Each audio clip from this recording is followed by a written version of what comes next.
Hello बच्चों, welcome to MK study class. This is MK study class. You are watching now MK study class. मैंने आपसे वादा किया था कि सैम्पल पेपर का क्रैश कोर्स ले आऊँगा। वाज फाइनली ला ही दिया। और क्या हाल है, कैसी चल रही पढ़ाई? अच्छी चल रही? अच्छी चल रही तो कोई बात नहीं, नहीं अच्छी चल रही तो ध्यान दीजिए पढ़ाई पे, क्योंकि बोर्ड आ गया है। तो हमारे सामने ये है क्वेश्चन, इसका ये ओसवाल है, सैम्पल पेपर ओसवाल। इसका मैं पूरा 10 लास्ट ईयर सॉल्व पेपर जैसा का आपको दिख रहा होगा, ये देखिए 10 ईयर, ये मैं पूरा कराऊंगा, पूरा एक एक क्वेश्चन रटा दूंगा। तो एकदम पूरे 10 ईयर लास्ट सैम्पल पेपर में है, 10 ईयर लास्ट पेपर भी है। ये तो लास्ट ईयर पेपर है, 10 लास्ट ईयर। आज थोड़ा सा बुक वो किए है ना, बुक थोड़ी और अच्छी वो किए हैं, तो इसलिए आज थोड़ा आपको इमेजिन करा रहे हैं, इमेजिनिंग कि आप कैसे कैसे पढ़े हैं। जो जो क्वेश्चन कराएंगे वो आप पढ़े होंगे आज अपने उसमें सिलेबस में, जो जो क्वेश्चन आ सकते हैं। न्यूमेरिकल की चिंता मत करिए, क्योंकि मैंने 3-4 साल में नोटिस किया है कि बोर्ड में न्यूमेरिकल ज़्यादा नहीं पूछे जाते, पूछते हैं तो वही इलेक्ट्रिसिटी बस, बाकी सब कॉन्सेप्ट है, बस कॉन्सेप्ट पकड़िए, बस न्यूमेरिकल अपने आप बढ़ जाएगा बस। इस वक्त देखिए, क्वेश्चन लिखते समय थोड़ा वो स्किप कर दीजिए, क्योंकि क्वेश्चन लिखने में समय लगेगा। स्किप कर फिर आंसर पे आइएगा। अगर आता है पॉज करके लिख लीजिएगा आंसर, सोचिएगा फिर करेक्ट करिए। पहला क्वेश्चन है question number 1, why heating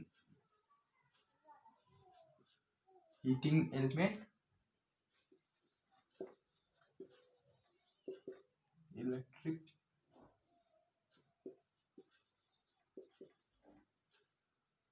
toaster and electric iron made up of alloy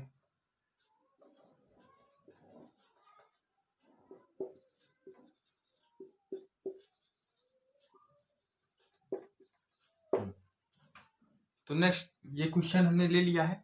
ये क्वेश्चन अक्सर पूछा जाता है। ये क्वेश्चन तो आप, ये क्वेश्चन उसमें आपको मिलेगा इलेक्ट्रिसिटी में ये क्वेश्चन पूछा जाए, इसको रट लीजिए एकदम, इससे बहुत कॉन्सेप्ट क्लियर हो।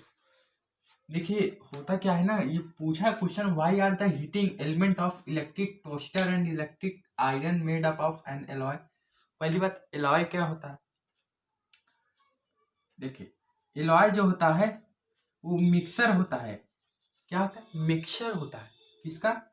टू एलिमेंट, क्या मेटल समझिए, टू मेटल का होता है। अब ये मत कहिएगा कि टू नॉन मेटल का होता है, टू नॉन मेटल का मत कहिएगा, नहीं फिर वो रिएक्शन कर लेगा। इसलिए ये एलॉय जो होता है ये टू मेटल का होता है। क्या? मिक्सचर। अब इसमें पूछा है कि आप घरों में देखे होंगे, हीटर होता है, रॉड होते हैं, और भी इलेक्ट्रॉनिक डिवाइसेस होते हैं, जो जैसे हो गए ये सब इलेक्ट्रॉनिक डिवाइसेस जो हीटिंग इफेक्ट देते हैं।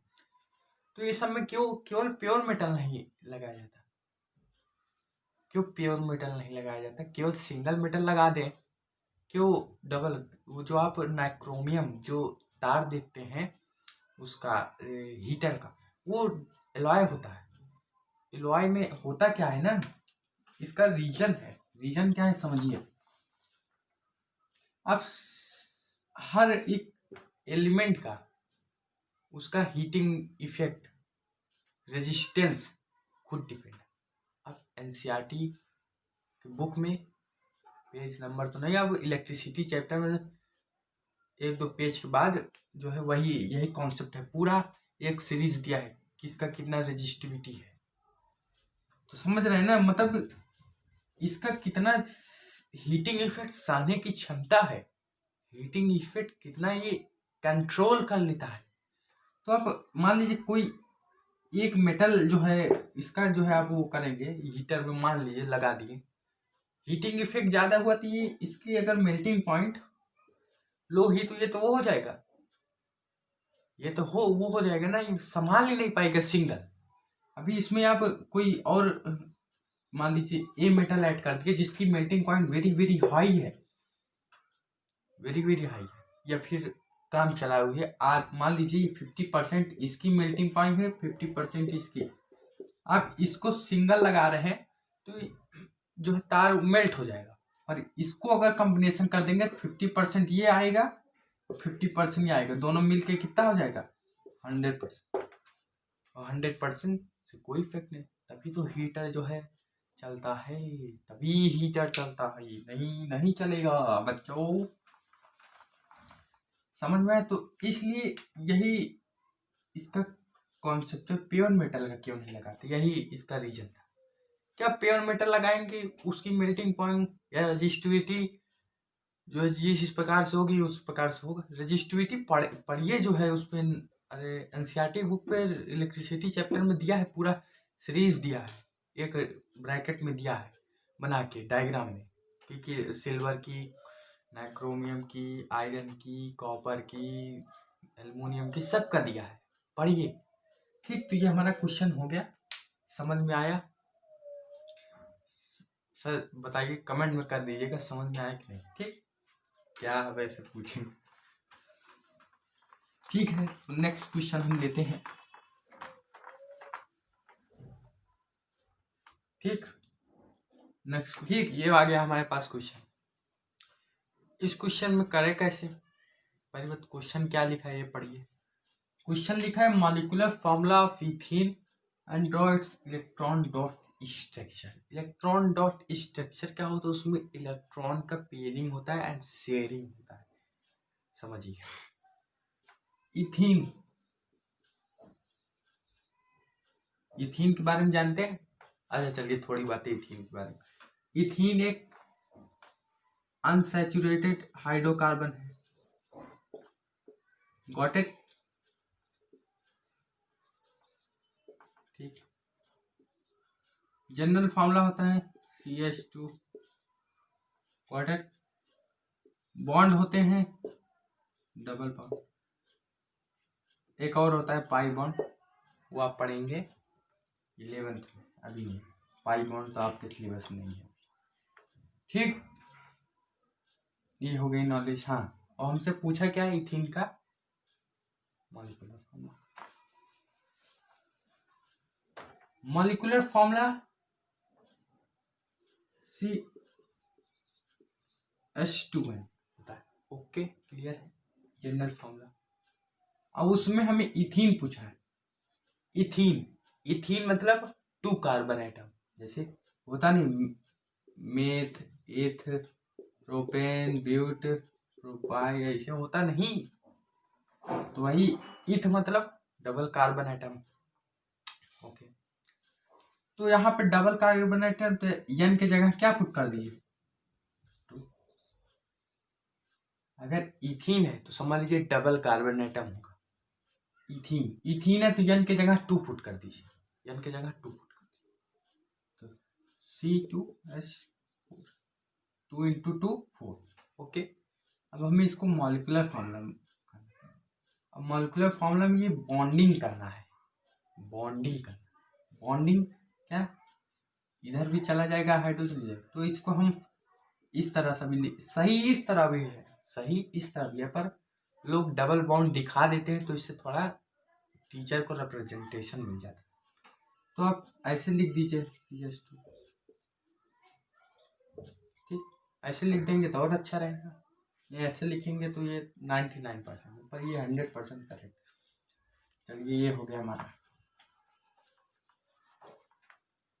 चलिए एक हो गया क्या,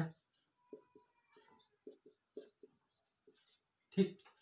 अब पूछा क्या है डॉट स्ट्रक्चर, डॉट स्ट्रक्चर क्या होता है, पहले देखिए number of lesser atom in central atom, जो एटम कम हो, जैसे यहाँ पे कार्बन कम है, हाइड्रोजन तो 4 है, कार्बन कम है, तो उसको आप सेंट्रल एटम बना लीजिए, सेंट्रल एटम, ये सी बना, ये सी बना। बड़े में थोड़ा समझाना चाहता हूँ आपको ताकि बड़ा चीज दिमाग में घुसे। ये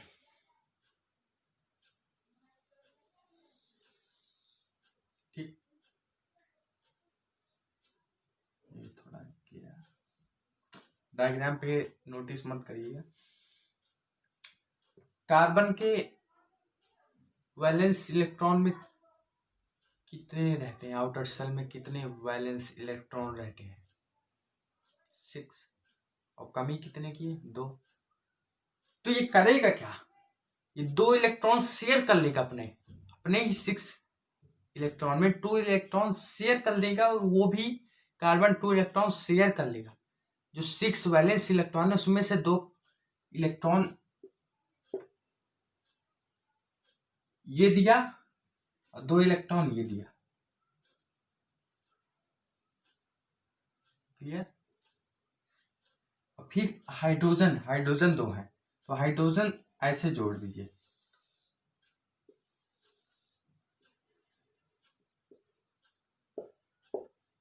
और जो उसके 2 इलेक्ट्रॉन बचे वो इस हाइड्रोजन के साथ बॉन्ड बना लेगा, और जो 2 इलेक्ट्रॉन बचे ये सब। क्लियर है? हाँ, क्लियर है?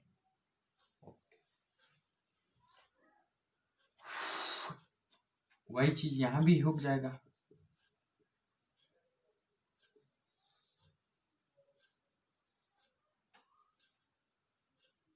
ठीक,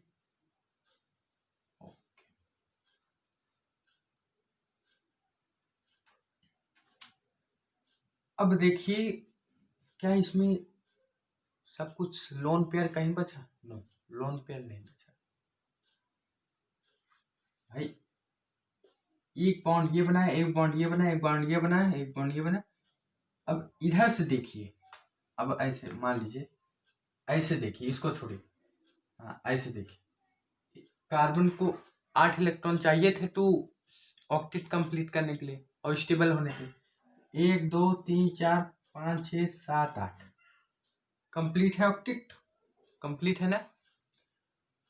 हाइड्रोजन को ये देखिए, इधर देखिए, इधर हाइड्रोजन को कितने इलेक्ट्रॉन चाहिए थे? 2। 1 2 मिल गया बॉन्डिंग बना के।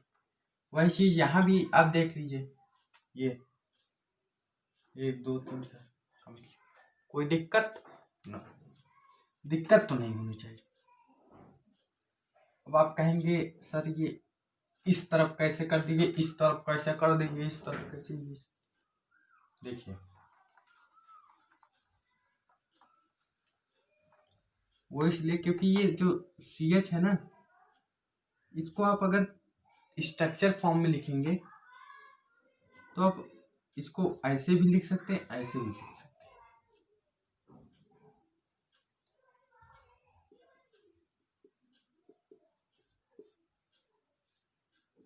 ठीक, ऐसे रिप्रेजेंटेशन होगा, आप बुक में देख लीजिए। ठीक ना? हाँ, अब एक चीज आप 11 में पढ़ेंगे, अगर यहाँ पे 11 थोड़ा बता देता हूँ कि यहाँ पे अगर लोन पेयर आ जाता है ना, तो ये लोन पेयर रिपल्सन करेगा, और रिपल्सन के कारण यहाँ के जो 120 डिग्री एंगल है वो क्या हो जाएगा? कम हो जाएगा, और ये थोड़ा इधर हो जाएगा। अरे छोड़िए जा, 11 का क्या। ओके, हाँ तो हो गया हमारा, उसका बता दिए ना।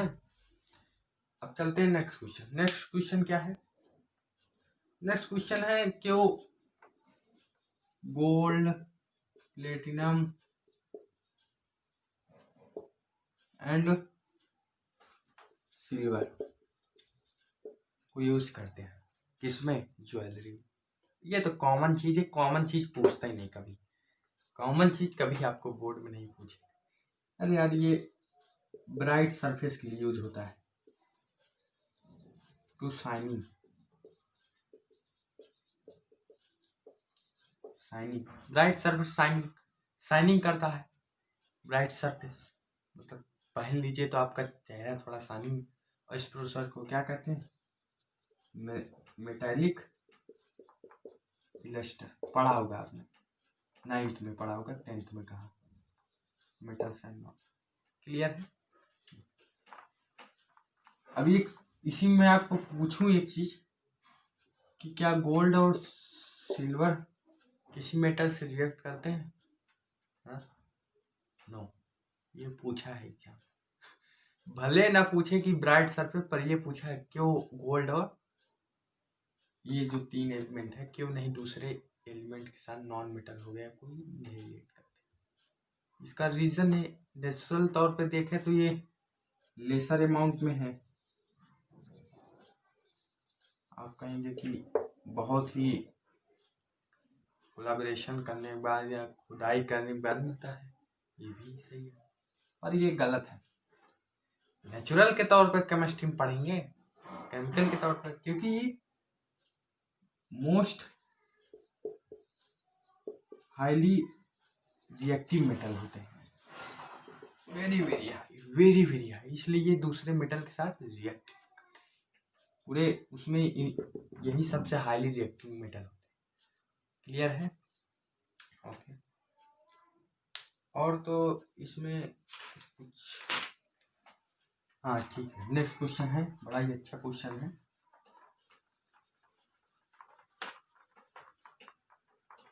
Question number 3।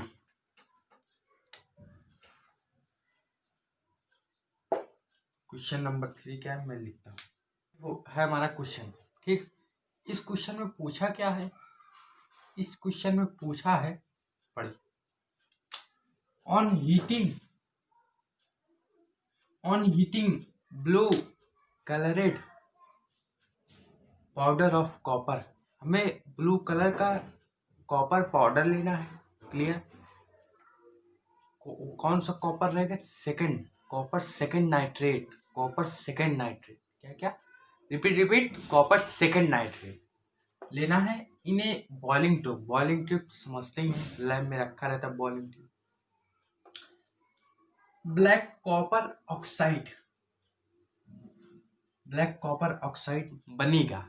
क्या बनेगा? ब्लैक कॉपर ऑक्साइड बनेगा। अरे भाई, कोई भी मेटल को, ऑक्साइड को या फिर नाइट्रेट को जलाएंगे तो उसका ब्लैक ही मिक्सचर पाएंगे।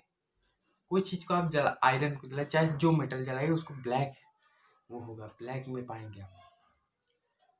तो O2 एंड ब्राउन गैस जो प्रोडक्ट बनेगा वो इसमें दिया है कि एक तो ब्लैक कॉपर ऑक्साइड बनेगा, क्लियर, और एक O2 गैस बनेगी।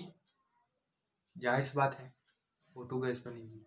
कोई चीज वो करेंगे, नाइट्रेट दिया है, नाइट्रेट में O2 रहता है तो O2 तो रिमूव होगा। और brown gas, this is a point.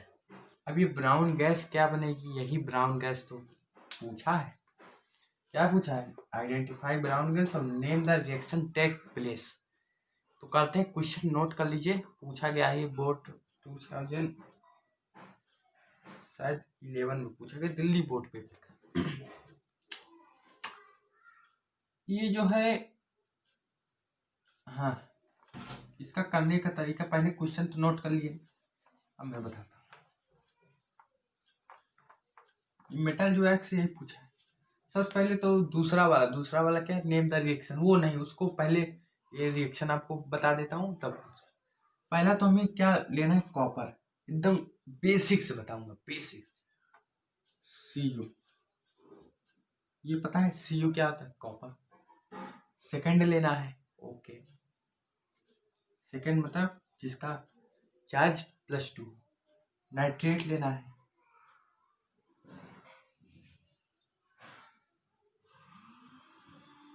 Done. उसके बाद इसको आप जब वो करेंगे, अरे यार मिटा दिया, मिक्सर वो करेंगे इसको, ये पहले से ही कंपाउंड बना है ना, क्या इसमें करना ही है? इसमें नो,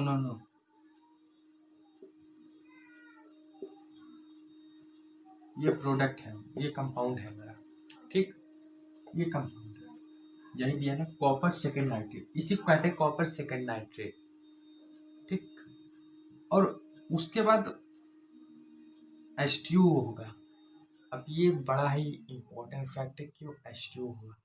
देखिए होता क्या है ना, कोई भी चीज़ आप हीटिंग इफेक्ट में लाएंगे ना, तो उससे छोटे छोटे आप आखिरी में पाएंगे जो है, बॉइलिंग करने के बाद आखिरी में बॉइलिंग ट्यूब पे छोटे छोटे ड्रॉपलेट रहते हैं, वही ड्रॉपलेट एक्स मॉलिक्यूल देते हैं। किसका?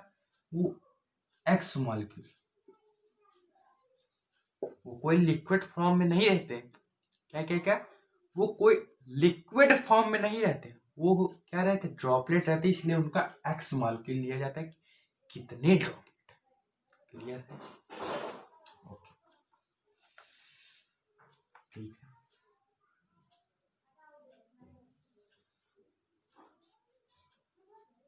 ये थोड़ा उधर एडजस्ट नहीं हो पाएगा, इसको और अच्छे से लिखता हूँ, थोड़े यहाँ मीटर आपको अच्छे से समझाऊंगा, समझाने आया हूँ। सीयू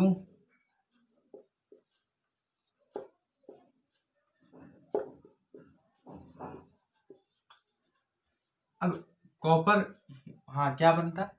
कॉपर ब्लैक पाउडर, वो तो पता ही है, सीयू बने, प्लस उसने क्या कहा था, O2 बनेगा, प्लस क्या बनेगा?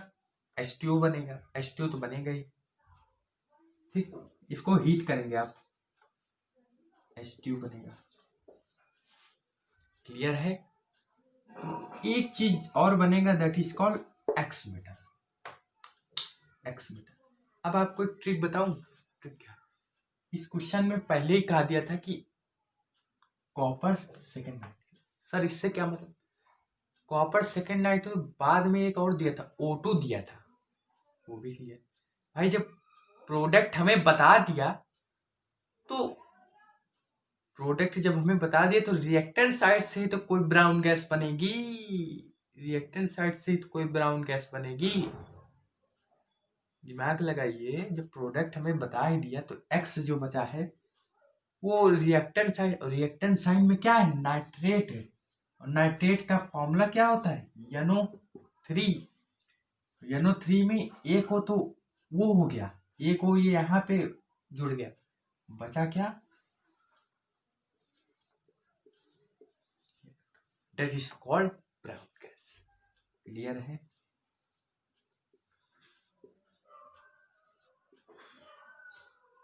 रिएक्शन सही है? Yes, that is called brown gas.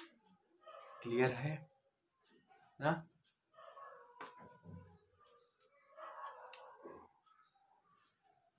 हाँ तो सही है ना। नाइट्रेट में एक NO2 वो होगा, ये सारे गैस क्या होंगे? उड़ जाएंगे। बाद में बचेगा क्या? बाद में बॉइलिंग करने के बाद यार, लैब में किया करेंगे सब, बहुत अच्छी एक्टिविटी होती है। आखिरी में आप बॉइलिंग करने के बाद ट्यूब पे, बॉइलिंग ट्यूब पे आप ड्रॉपलेट पाएंगे वाटर के, दैट इज 10। और एक दूसरा जो कॉपर सेकेंड नाइट्रेट पाउडर लिया था, वो ब्लैक फॉर्म में बन जाएगा, तो ये ब्लैक फॉर्म में रहेगा, ठीक। ये कंफ्यूज मत हो।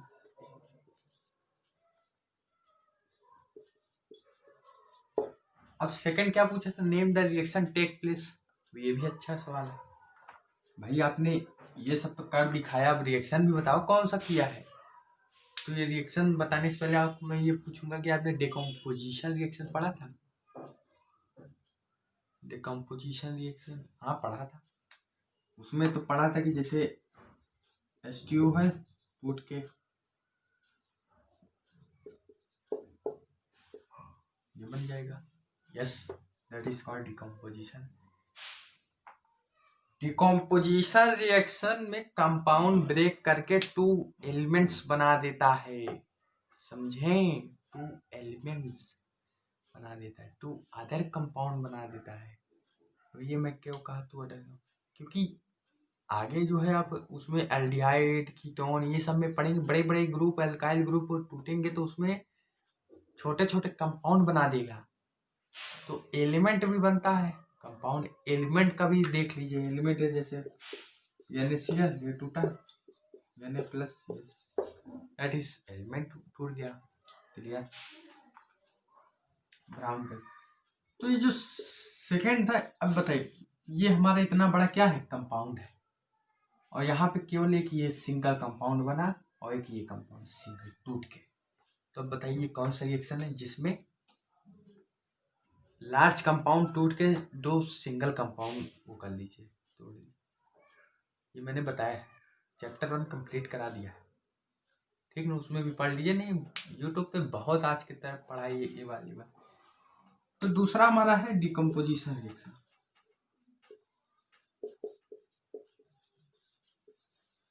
दिख रहा, क्लियर है। अगर मैं यहीं पे पूछ लेता पीएच बताओ किसका है solution, that is very important, पूछता भी है पीएच क्या होता है। पीएच तो आपको एक ट्रिक बता दूं, क्या, कभी भी ऑक्साइड ऑफ मेटल मिले, ऑक्साइड ऑफ मेटल, तो उसका पीएच हमेशा क्या होता है, लेस देन 7। और जिसका pH less than 7 that is acidic in nature, that is acidic, acidic.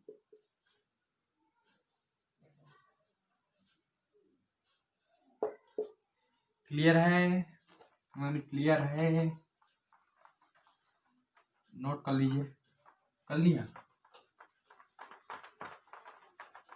एक क्वेश्चन अब बहुत हो गया केमिस्ट्री, अब थोड़ा फिजिक्स का, फिजिक्स कभी एक देख लीजिए। फिजिक्स का पूछा है, फिजिक्स का पूछा है, बड़ा ही सिंपल है। Absolute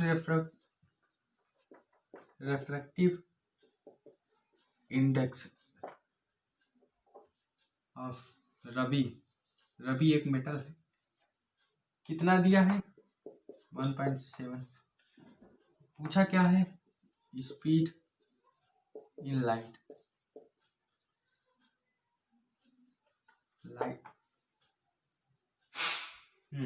speed in light. तो बड़ा ही सिंपल है यार, ये हमने पढ़ा होगा। रेफ्रेक्टिव इंडेक्स,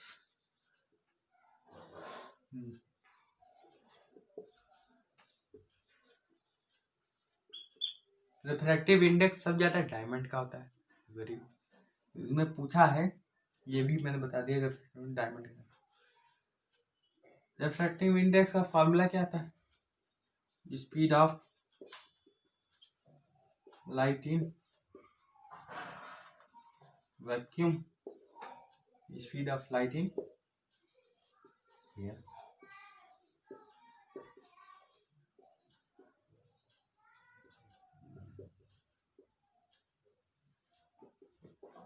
डन, अभी कहाँ डन, अभी सॉल्व करिए, सॉल्व के इसमें कुछ बचा नहीं। रिफ्रैक्टिव इंडेक्स क्या दिया है, स्पीड ऑफ लाइट पता है, स्पीड ऑफ लाइट पता है ना, कितना होता है 3 × 10⁸, यही होता है, यही होता है। अब क्या बाकी, ये S B, S speed of light in vacuum, S B इधर जाएगा 3 × 10⁻, असल में ये नहीं होगा, होगा यही, पर इसमें जो 3 × 10⁸ मीटर सेकंड दिया है वो स्पीड ऑफ वैक्यूम दे दिया है। तो सिंपल, वैक्यूम का यहाँ में दिया, ये भी दिया है 1.7 इंटू कितना दिया है 3 × speed of light in air of किसका, रबी का। यहाँ पे आर लिख दिया, आर से कंफ्यूज मत हो गए, रबी का स्पीड पूछ रहा। क्लियर है, एस आर इक्वल टू 3 × 10⁸ 1.7 हो जाएगा, कटेगा क्या आएगा 1.76 इंटू 10⁻मीटर। अभी मेरे दिमाग में एक बात याद आ रही है, जो पिछला क्वेश्चन था उसमें आप बैलेंसिंग किए थे, स्टेट लिखे थे? नहीं लिखे थे, नहीं लिखे थे। अगर लिखे होंगे तो जो बच्चा लिखा होगा वो एकदम करेक्ट है, उसकी बोर्ड की प्रिपरेशन हो ही गई है आधी। क्योंकि केमिस्ट्री, 10th केमिस्ट्री में पूरे जितने रिएक्शन है सब में बैलेंसिंग कर दीजिएगा, बोर्ड में नहीं कट से काटेगा, बुलाऊंगा कट से काट लेगा, और काट लेगा तब तुम्हारा ही लॉस। इसलिए बैलेंसिंग और स्टेट जरूर लिखिए पेपर में। बैलेंसिंग स्टेट तो लिखना ही लिखना है। बैलेंसिंग नहीं किए तो law of conservation of mass follow नहीं करेगा रिएक्शन। कंजर्वेशन ऑफ मास नहीं फॉलो होगा तब क्या, तब काट देगा। Mass neither be created nor be destroy. अगर इनका सिंपल सा अंडा है समझ लीजिए, लॉ ऑफ कंजर्वेशन। जैसे इधर 5 है तो इधर भी क्या हो 5। हमने 1 kg जो है खाया तो 1 kg समझ सकते हैं। हमने 5 रुपये किसी को दिया उधार तो 5 ही रुपया मिला। इसे कहते हैं law of conservation of mass in own method. Own method समझ रहे हैं ना, केमिकल मेथड समझेंगे तो फिर केमिकल लैंग्वेज में आना पड़ेगा। बस ये हो गया, हमारे 5 क्वेश्चन हो गए। हाँ तो बच्चों नेक्स्ट क्वेश्चन ये हमारे पास आ गया है। इस क्वेश्चन में पूछा क्या है, इस क्वेश्चन में पूछा जो है वो बहुत ही इंपॉर्टेंट क्वेश्चन है, आप लिख लीजिए। ये आखिरी क्वेश्चन है, इसके बाद थोड़ा 1-2 क्वेश्चन फिजिक्स के, फिर बायो के, फिर खत्म। Very important. अब थोड़ा तेजी में बताऊंगा क्योंकि समय हो रहा है, वीडियो की लेंथ बढ़ रही है। देखिए इनका कहना है, क्या कहना है इनका, कि ये मान लीजिए एक बीकर है। इनका कहना है कि मान लीजिए इनका कहना है कि क्यों हम वाटर को एसिड में ऐड करते हैं, एसिड को वाटर में क्यों नहीं ऐड कर सकते? बड़ा है अटपटा सवाल है। इनका कहना है कि हम बीकर में मान लीजिए, एग्जाम्पल दें, बीकर में मान लीजिए ये एसिड है, एसिड, और इसमें हम वाटर को क्यों नहीं ऐड कर सकते? हम इसमें वाटर को क्यों नहीं रिकमेंडेड कर सकते? क्या वर्ड दिया, रिकमेंडेड, क्यों नहीं हम ऐड कर सकते? इसका रीजन है क्यों हम एसिड को वाटर में ऐड करते हैं।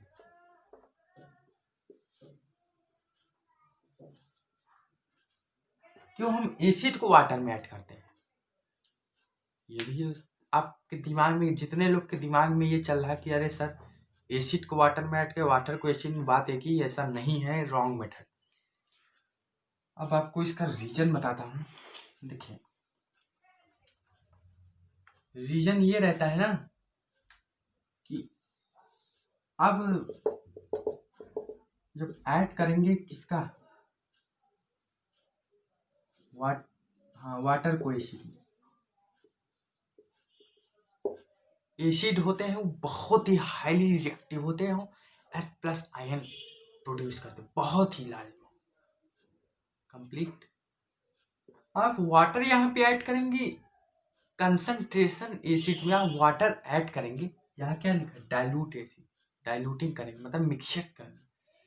कंसंट्रेशन एसिड में वाटर का एडिंग करेंगे तो large amount of heat absorb होगी, very large amount of heat.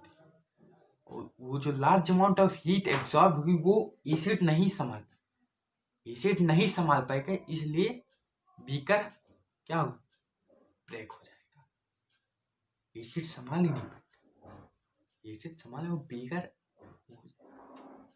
ठीक, large amount of heat evolve होगी, लार्ज अमाउंट। तो अगर हम वाटर में एसिड ऐड करें, वाटर में कंसंट्रेशन एसिड ऐड करें तो ये पहले से ही large amount of water present है कंसंट्रेशन एसिड में। ओके, तो जब ऐड करेंगे ना तो हीट तो लार्ज अमाउंट प्रोड्यूस होगा। अब आप सोच रहे होंगे एक ही बात जो कह रहे थे ना, प्रोसेस वही रहेगा पर करने का तरीका अलग रहेगा। जो कंसंट्रेशन एसिड आप अगर वाटर में ऐड करेंगे, बीकर में वाटर है और तब ऐड करेंगे कंसंट्रेशन एसिड, तब जो होगा ना वो large amount of heat evolve होगी पर वो वाटर हैंडल कर लेगा, वाटर वो कर लेगा, संभालेगा। इसीलिए वाटर को प्रेशियस कंपाउंड माना गया है पूरे अर्थ में। वाटर ही एक ऐसी चीज है जो आयंस बना दी, जिसमें आयंस ने बना आयंस बना दी। बहुत ही प्रेशियस कंपाउंड है वाटर। समझे? क्लियर है? क्लियर है? क्यों हम ऐड करते हैं एसिड को वाटर में रेदर देन वाटर को एसिड में नहीं ऐड करते? एसिड पहले से ही इमेजिन कर यार, एसिड इज वेरी मतलब मही गाढ़ा समझिए, और गाढ़े में कुछ पतला चीज आप ऐड करेंगे तो बहुत ही तेजी रिएक्टिव करेगा, और वही रिएक्टिव से क्या होगा। इसका एग्जाम्पल क्या दे यार, कोई चीज मान लीजिए, कोई सोल्यूशन मान लीजिए पानी है, पानी में आप चीनी ऐड कर दीजिए, क्या पानी का कुछ फर्क पड़ता है? नो, केवल उसकी मिठास बढ़ती है। कोई पानी का कलर चेंज हुआ या कुछ भी नहीं होता। तो वही चीज यहाँ, आप एसिड को ऐड करेंगे कोई फर्क नहीं पड़ेगा, बस कलर चेंज होगा। पर वाटर को ऐड करेंगे तो फर्क पड़ेगा। वाटर को ऐड करेंगे एसिड में तो फर्क पड़ेगा, समझे? अरे यार, बुक में पढ़िए यार, बुक में पढ़ा करिए, समझ गए ना मैं क्या कर रहा हूँ। इसी में एक क्वेश्चन और बनाया है हम, dry HCl powder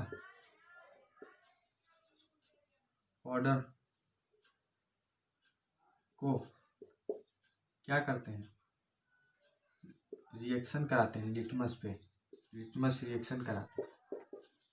litmus reaction पता ही होगा, एसिड को ब्लू में चेंज कर देता है, बेस को रेड। तो लिटमस रिएक्शन पता ही होगा। तो हम ड्राई HCl, ओहो अरे सर, HCl को तो हमेशा हम लोग एक्वस समझे थे। That is very confusion, wrong नहीं, वेरी कंफ्यूजन। आप एग्जाम में HCl दे देगा ना तो ये तुरंत एक्वस मत लिख दीजिए, एक्वस मत लिखिएगा, नहीं काट लेगा नंबर। अगर क्वेश्चन में दिया है ड्राई HCl, ठीक, ओके। अब इसका तरीका अगर मान लीजिए सर नहीं दिया ड्राई HCl, तब कैसे पहचाने? तब आपको एक ट्रिक बताता हूँ। ट्रिक जैसे ट्रिक यही है कि जैसे मान लीजिए HCl है, ठीक, HCl बगल में वाटर है, तब इसको आप एक्वस लिख दीजिए, ठीक है। या फिर वाटर सिंगल तो देगा नहीं, कंप्लीट सिंगल देगा नहीं, वाटर देगा किसी कंपाउंड को साथ देगा। क्लियर है?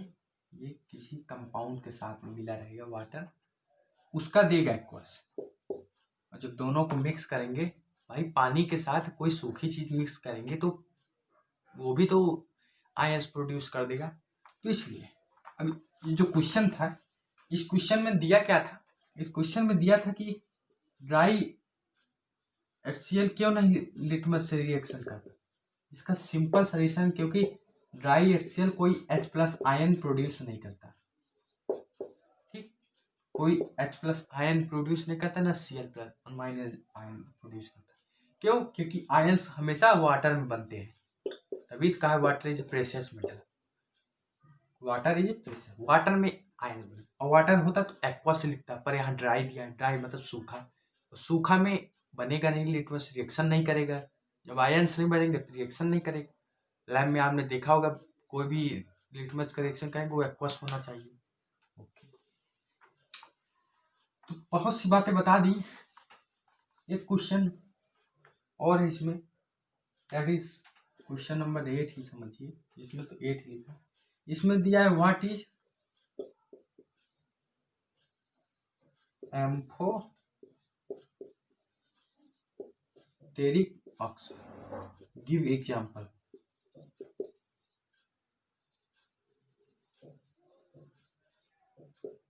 मैंने रिएक्शन लिख दी। एम्फोटोरिक ऑक्साइड क्या, तो एम्फोटोरिक ऑक्साइड को हम बता देते हैं, एम्फोटोरिक ऑक्साइड जो होते हैं वो एसिडिक कैरेक्टर क्या करते हैं, शो करते हैं, और बेसिक कैरेक्टर शो करते हैं। क्या क्या, रिपीट, एसिडिक कैरेक्टर शो करते हैं, बेसिक कैरेक्टर शो करते हैं, that is called amphoteric oxide. Clear है? एम्फोटोरिक ऑक्साइड की एग्जांपल लिख लीजिए, that is called amphoteric oxide. ठीक, इसी का रिएक्शन करा दीजिए किसके,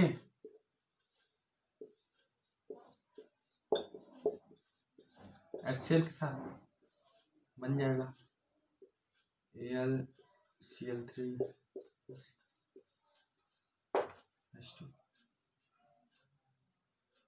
क्लियर? नहीं सर, क्लियर नहीं, अब आपने पहली गलती पकड़ लिया, नहीं, बैलेंसिंग, अब बैलेंसिंग करिए। ओके, बैलेंसिंग में क्या है, बैलेंसिंग में यहाँ पे 6 है और यहाँ पे 3 है, बस हो गया बैलेंसिंग, और कुछ कंप्लीट है। तो हमने केमिस्ट्री के बारे में बातें कर ली, हाँ, केमिस्ट्री के बारे में बातें कर ली। आपको एक चीज बता देते हैं कि ये जो Al2O3 है, इसको एल्यूमिना कहते हैं, इसका कॉमन नेम है, क्या कहते हैं, क्या, रिपीट, एल्यूमिना। और क्या कहते हैं, एल्यूमिनियम ऑक्साइड, नो, इसको कहते हैं एल्यूमिनियम ट्राइऑक्साइड, इसका आईयूपीएसी।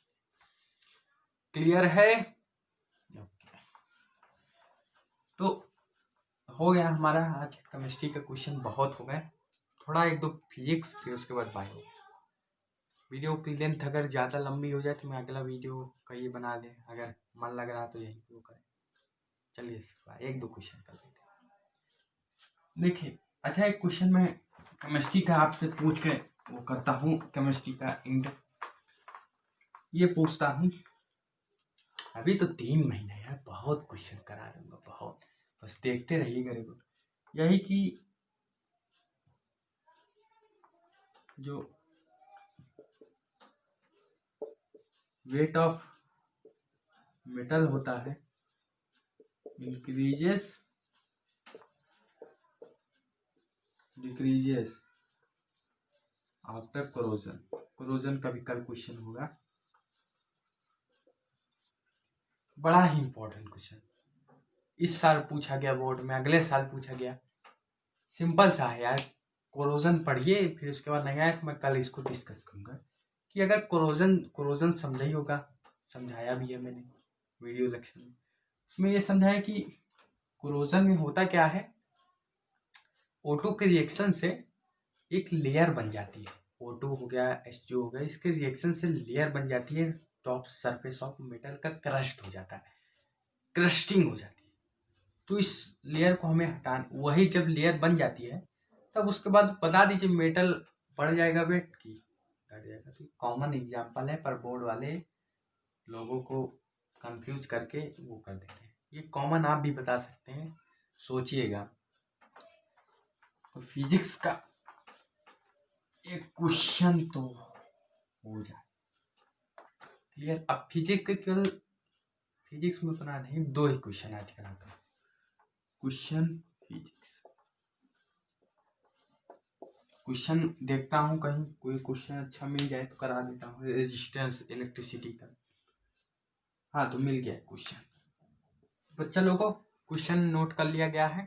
फिजिक्स का क्वेश्चन है, वेरी सिंपल, वेरी कॉम्प्लिकेटिव नहीं कह सकते, सिंपल है।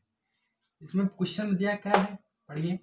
इन electric circuit two resistor of 12 ohm. Electric circuit में 2 रजिस्टर है, कितने ओम के? 2 ओम, वो 12 ओम के। Each are joined in parallel combination to 6 watt battery. 6 watt battery. Find current drawn by battery. Very simple. सब इक्वलेंट निकालना है। आर इक्वलेंट निकालो, वी इक्वलेंट निकालो, आई इक्वलेंट निकालो। जब ये निकल जाए तो फिर क्या, V equal to I R लगा दो, खत्म। ऐसा नहीं खत्म, ये सब इक्वलेंट में निकाल लीजिए। इक्वलेंट में हमें क्या क्या चाहिए होता है? आई चाहिए होता है, आई निकालना ही है। वी चाहिए होता है, वी 6 वॉट। अब ये मत कहिए कि 6 वॉट बैटरी अलग अलग जगह, नो। 6 वॉट बैटरी जो है पूरे सर्किट में लोड ले रही, पोटेंशियल डिफरेंस 6 वॉट बैटरी का सेम है। जैसे मान लीजिए ये सर्किट है,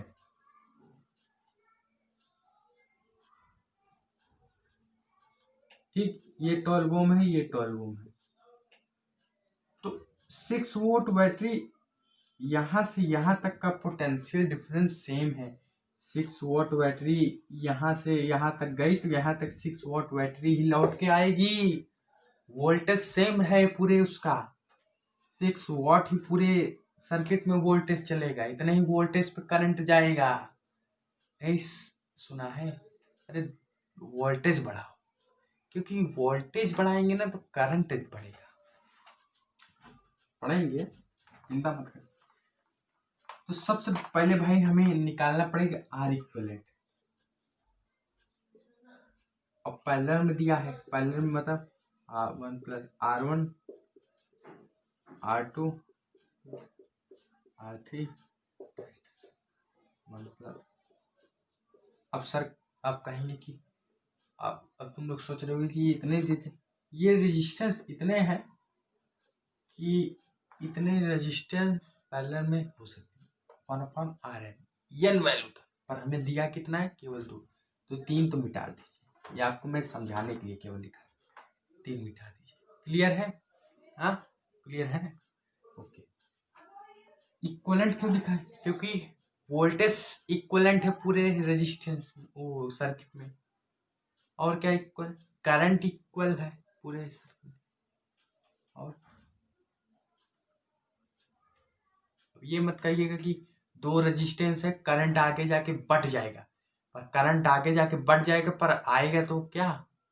या कोई रजिस्टर का करंट नहीं पूछा कितना करंट ले रहा, कोई रेजिस्टेंस का नहीं करंट पूछा है यार, रजिस्टर का नहीं पूछा है करंट। 12 ओम रेजिस्टेंस का इसका नहीं पूछा है कि कितना करंट ले रहा, पूरे सर्किट में कितना करंट दौड़ रहा वो पूछा है, समझे? आर इक्विवेलेंट 1/12 मतलब 2 रेजिस्टेंस और पैरेलल में, तो ऐसे लिख देंगे। आर इक्विवेलेंट कितना आ जाएगा? 12 दिख रहा ये यहाँ पे R equivalent equal to 12/2 that is R equivalent equal 6 ohm resistance है पूरे सर्किट में। क्लियर? रेजिस्टेंस या रुकावट अपोजिट द करंट, जिसके वजह से करंट की वैल्यू कम होती। तो अब हमें क्या क्या मिल गया? आर इक्वल कितना है? 6 ओम। वोल्टेज कितना है? 6 वोल्ट। करंट हमें पूछा पूरे सर्किट, दैट इज इजी। क्या?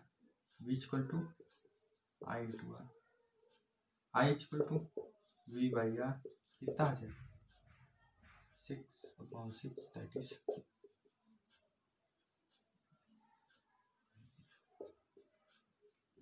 1 एम्पियर का करंट पूरे सर्किट में चल रहा है। क्लियर? मिटा दो।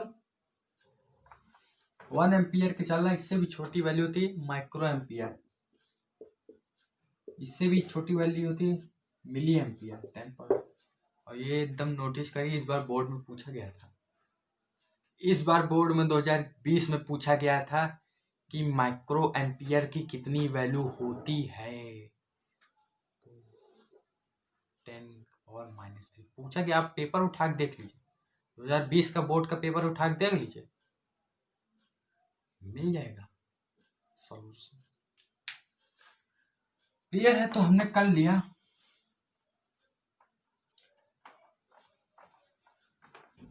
और क्वेश्चन रेजिस्टेंस का,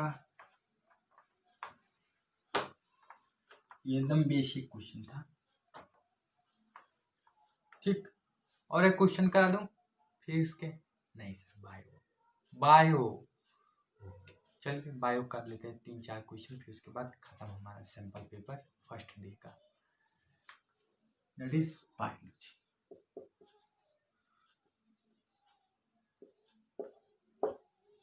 बायोलॉजी का हम क्वेश्चन लिखते हैं, देखते हैं, अच्छे अच्छे क्वेश्चन कराऊंगा, अच्छे अच्छे।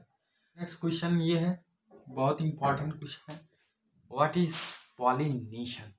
बहुत ही इंपॉर्टेंट है, पूछा भी गया था बोर्ड में, पूछा भी गया था। ये जितने में क्वेश्चन का ये सब बोर्ड में आए क्वेश्चन है। पॉलिनेशन को समझाता हूँ, डिस्क्राइब 2 टाइप्स ऑफ पॉलिनेशन भी समझाऊंगा। सबसे पहले पॉलिनेशन क्या होता है, क्वेश्चन था, मैं मिटा दिया, आप नोट कर लीजिए कुछ, बस मैं आंसर बता, क्वेश्चन लिख लिए ना। मान लीजिए ये बायो का ही चल रहा था, कहाँ है बायो लिखे।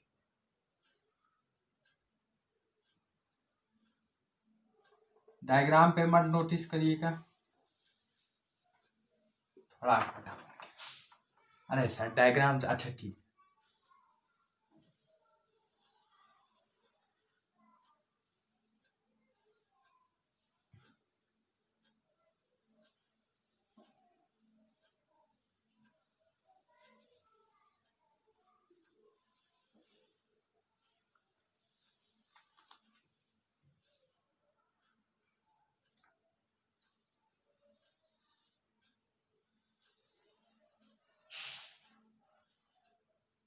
बड़ा बन गया क्या?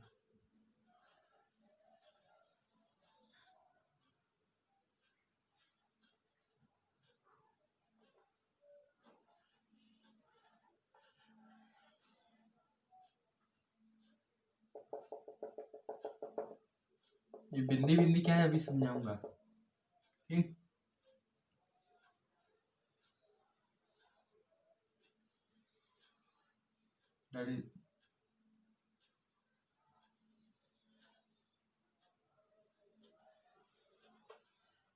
ठीक, पॉलिनेशन का एग्जाम्पल मैं बता रहा हूँ, एग्जाम्पल तो ये समझा दूंगा, पहले डिफिनेशन क्या, डिफिनेशन लिख लीजिए।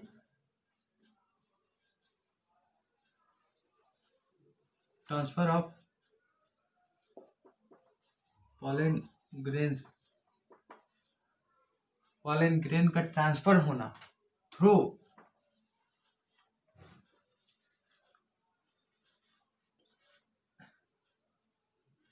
Anther to stigma part of, very important, लिख transfer of pollen grains from anther part of flower to stigma part of flower. थोड़ा जुकाम है, सॉरी। समझ गए? Transfer of pollen grains from anther part of stigma to of same anther part of flower to stigma. Note कर लीजिए, तो मैं आपको भी समझा। देखिए ये जो पार्ट होता है इसी कहते हैं एंथर। मैं देखिए कई लोग नोटिस कर रहे होंगे कि ये आप घास बताने लगे। देखिए आप तो कर लेंगे, पर जो बच्चे नहीं पढ़े हैं, जो वो करें, वो सब थोड़ा नॉलेज ले लेना। इससे आपका कॉन्सेप्ट भी मजबूत हो जा रहा है और क्वेश्चन भी कवर होते जा रहे हैं। तो दोनों काम करिए ना। आप जहाँ 2 फायदा है वहाँ देखेंगे कि जहाँ 1 फायदा है वहाँ। ये एंथर पार्ट होता है, दैट इज कॉल्ड, जो छोटे छोटे बिंदियां जो अपना, इसी को कहते हैं पॉलन ग्रेन।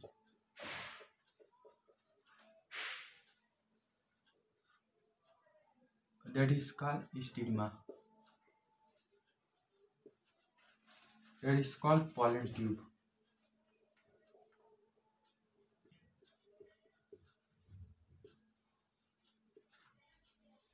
ये भी वही है एंथर।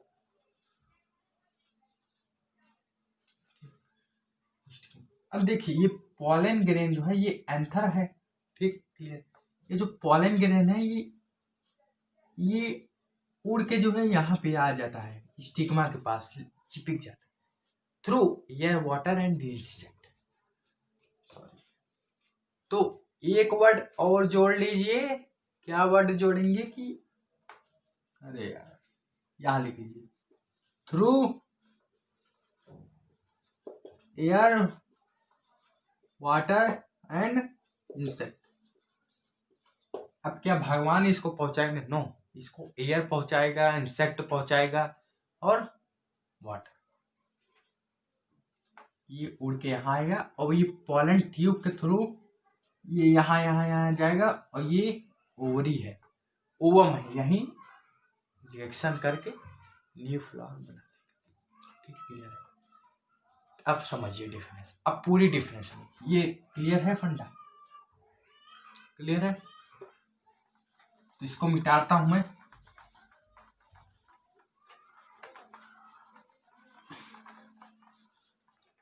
अब देखिए स्टिग्मा पार्ट ऑफ फ्लावर। अब समझिए transfer of pollen grains, transfer of pollen grains from anther part of flower to stigma through water, air and insect, that is called pollination। Self pollination क्या होता है? वो पार्ट होता है, 2 पार्ट्स होते हैं, सेल्फ पॉलिनेशन, क्रॉस पॉलिनेशन।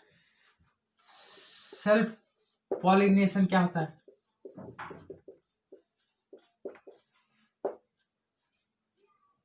इसमें कुछ करना नहीं, बस पॉलिनेशन याद करिए, बस सेल्फ क्रॉस अपने आप निकाल। सेल्फ पॉलिनेशन में इसी में ऐड कर दिया आप, ये फ्लावर को हटा के आप लिख दीजिए सेम फ्लावर। एक ही फ्लावर में अगर रिप्रोडक्शन हो, that is called self pollination. केवल सिंगल पेरेंट सेल, सेक्सुअल में मत जाइएगा, यहाँ पे सिंगल फ्लावर ही इन्वॉल्व है। और क्रॉस पॉलिनेशन क्या होता है? क्रॉस पॉलिनेशन होता है of different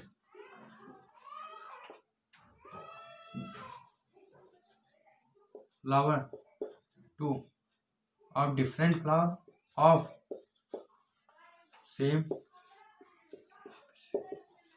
that is called cross. अब ये नहीं कि कहेंगे, दिमाग नहीं लगाएंगे कि क्या सर सेल्फ पॉलिनेशन में एंथर की जगह और कुछ रहता है। नो, एंथर ही से स्टिग्मा जाएगा। क्रॉस पॉलिनेशन में एंथर से स्टिग्मा जाएगा, पर 2 डिफरेंट प्लांट रहेंगे बट सेम स्पीसीज। क्लियर है? 2 different plant of same species, that is called cross pollination. अब ये नहीं कहिएगा कि तो क्या सर फ्लावर जो होता है वो एक ही तरह इसीलिए बनता है। यस, ऐसा नहीं कि आप क्रॉस पॉलिनेशन में ये एकदम कॉन्सेप्ट पकड़िए। ये नहीं कि आप सनफ्लावर ले रहे हैं तो यहाँ पे रोज ले, ये नहीं, यहाँ से नहीं पॉलिनेशन क्रॉस कराएंगे तो 2 न्यू वेराइटीज हो जाएंगी, that is new modern form of reproduction. अब नए समय में देख ही रहे हैं कि किसी के प्लांट में कैसा 2 कलर के पौधे, 2 फूल, 3 तरह के फूल, तो पॉलिनेशन से वो कर दे रहे हैं। टेक्नोलॉजी बढ़ रही यार, टेक्नोलॉजी डेवलपमेंट हो रहा है। सनफ्लावर से रोज नहीं, क्या सेम स्पीसीज मतलब डिफरेंट फ्लावर हैं, स्पीसीज सेम है इनकी, स्पीसीज सेम, सनफ्लावर ही है, स्पीसीज सन पर अलग अलग है। ठीक, ये हमारा क्लियर है पॉलिनेशन। एक एक चीज बताऊंगा, चिंता मत करो, मैं हूं तो बोर्ड तुम्हारा एकदम हलवा का लाल,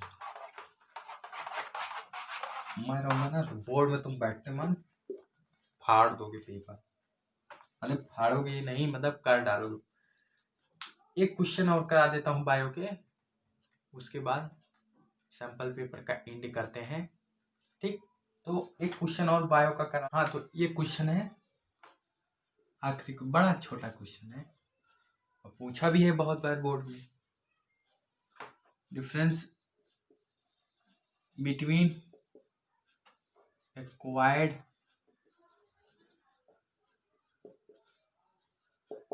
ट्रेड्स एंड इनहेरिट।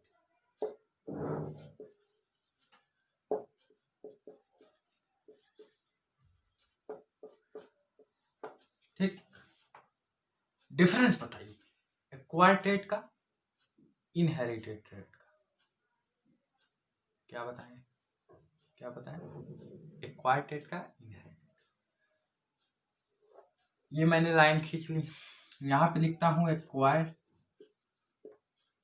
बड़े में थोड़ा लिखता हूँ, आप समझिए अच्छे से, आज समझाऊं क्या जो है, कंजूसी थोड़ी करना है, पढ़ाई में भी कौन कंजूसी। ये मैंने लाइन खींची, दिख रहा एक्वायर्ड ट्रेड और इनहेरिट।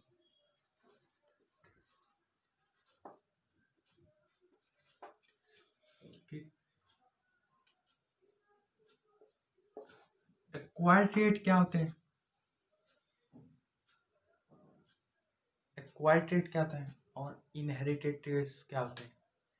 एक्वायर्ड ट्रेड्स होते हैं ये, दैट इज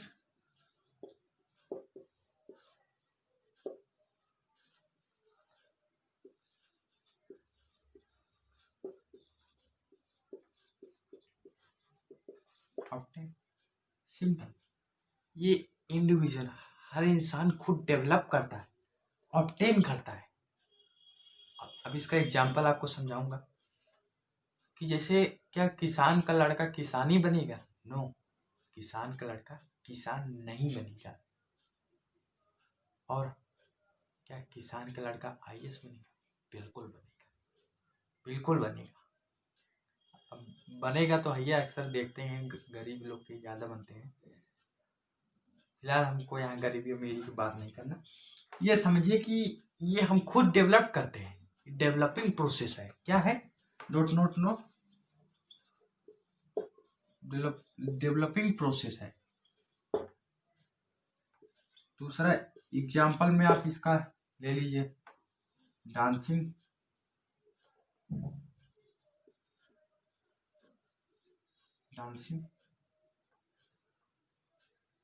स्विमिंग,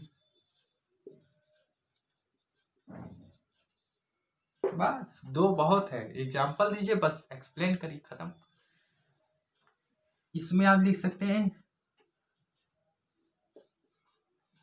थोड़ा तिरछा हो गया तो उसके लिए सॉरी।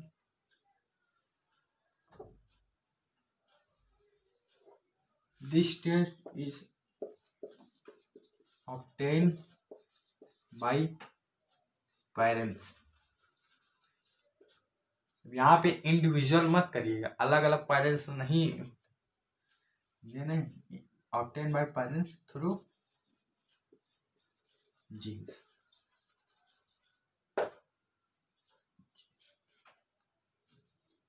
एग्जाम्पल में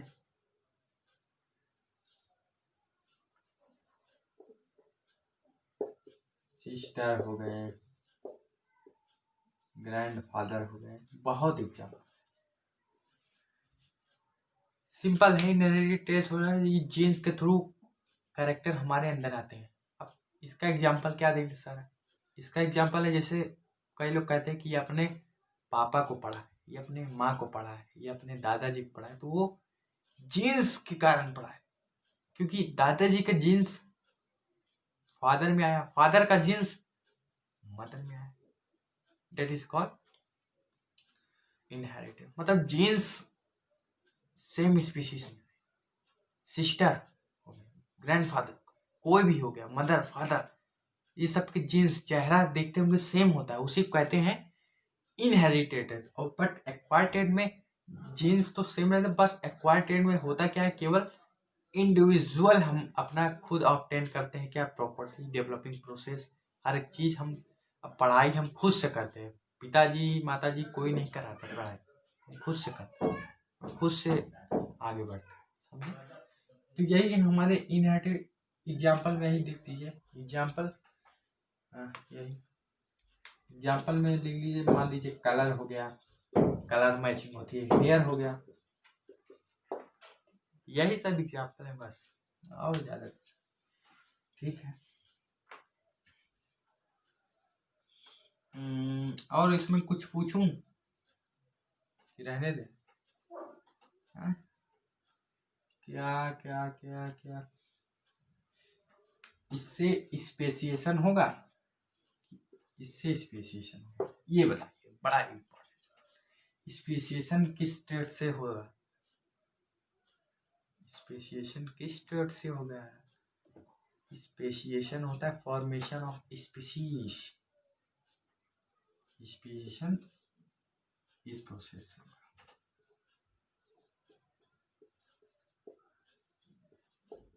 क्यों? क्योंकि मिलता है, नॉट सेम। ये अपने बाप को पढ़ा है, बाप की तरह नहीं है, ये अपने दादाजी की तरह दिखता है, दादाजी नहीं है। तो दुनिया में आप कहीं भी एक जैसे इंसान नहीं देखो, सब मतलब चेंजिंग रहता है, सब चेंज है। तो चेंजिंग है, ऐसे चेंजिंग करते करते करते करते कि स्पेसिएशन हो रहा, क्या हो रहा है? स्पेसिएशन हो रहा, चेंजिंग हो रही, समझ गए ना? तो ये स्पेसिएशन करता है, बट इसमें नॉट स्पेसिएशन। भाई एक्वायर्ड में क्या स्पेसिएशन? क्या सिंगिंग नहीं करते लोग? सिंगिंग में, डांसिंग भी बहुत लोग करते हैं, पढ़ाई भी बहुत लोग करते हैं। तो जब सब एक ही काइंड के, एक ही प्रकार के वर्क करेंगे तो कहाँ स्पेसिएशन होगा? स्पेसिएशन का एक्वायर्ड ट्रेड से कोई लेना देना है, बट इनहेरिटेड ट्रेड से लेना देना है। क्लियर है? अच्छा, इसको लिख लीजिए, लिख लिए? ओके, 1 2 3 4 मिटा देता हूँ। अरे सर बड़ी जल्दी मिटाते हैं।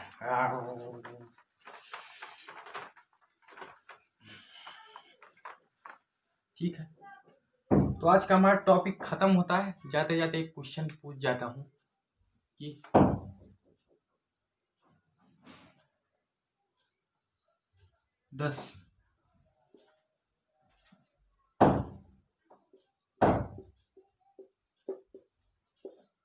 Speciation can occur in amoeba? Very important question. ये अगर समझ लिया ना, तो जो इनहेरिटेड एक्वायर्ड बताया वो समझ जाएंगे, वो समझ जाएंगे, समझे? क्या स्पेसिएशन अमीबा में होता है? बताइएगा। तो आज का लेक्चर हमारा खत्म होता है। ठीक, आज का हमारा लेक्चर खत्म होता है। लेक्चर अगर पसंद आया तो लाइक करिए, वैसे में सब्सक्राइब करिए, चाहे ना करिए, आपकी मर्जी, मैं नहीं कहता। ओके, हाँ, ये है कि सब्सक्राइब करेंगे आपका फायदा, मेरा थोड़ी होगा। आपको नहीं पसंद है, दूसरा लेक्चर देखिए, किसी और का देखिए, पर पढ़ाई करते रहिए। आप आज नहीं समझ पर SC वर्मा भी लगाइए। SC वर्मा कहाँ से टपका दिया था यार? SC वर्मा नहीं, तुम लोग 10th में हो, 11th में SC वर्मा लगाना, तब पता चलेगा पढ़ाई क्या होती है, समझे? 11th की भी थोड़ा मोटिवेशन दे देता हूँ, उसके लिए सॉरी, क्या थोड़ा लेना चाहिए। पढ़ाई करते रहिए। All the best.